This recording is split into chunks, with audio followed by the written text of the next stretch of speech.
গরমে হাঁসফাঁস করতে করতে সবসময় কোল্ড ড্রিঙ্কসের গ্লাস হাতে না তুলে এরকম এক গ্লাস ঠান্ডা ঠান্ডা বেলের শরবতের গ্লাসও তো হাতে তুলতে পারেন নাকি? শরীর স্বাস্থ্যের দিকেও তো খেয়াল রাখতে হবে, তাই তো? বেলের শরবতের রেসিপি নতুন করে দেওয়ার মতন তো কিছু নেই।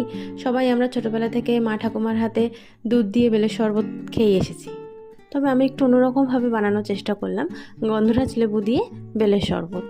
প্রথমে একটা পাকা বেল ফাটিয়ে তার ভেতরে যতটা বেলের কাঠ রয়েছে সব কিছু একটা চামচ দিয়ে কুড়িয়ে কুড়িয়ে তুলে নেবে। এই বেলের ভেতরে অনেক আঠালো আঠালো জিনিস থাকে আর অনেক বীজ থাকে, এগুলোকে আলাদা করতে হবে। তাই বেলের কাঠটুকু পুরোটা একটা বাটিতে নিয়ে তাতে সামান্য একটু জল অ্যাড করে ওটাকে একটু কচলে নেবে।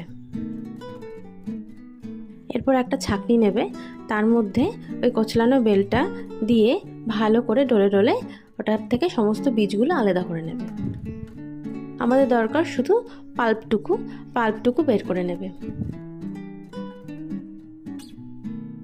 এই অবস্থায় এই পুরো পাল্পটাকে তোমরা ফ্রিজে স্টোর করে রাখতে পারো, 10 দিন মতন ভালো থাকবে। বেল তো সাধারণত মিষ্টিই হয়, তাও এর মধ্যে আমি কিছুটা চিনি অ্যাড করেছি আর সামান্য বিট লবণ আর একটা গন্ধরাজ লেবুর 4 ভাগের 1 ভাগ রস ব্যবহার করেছি।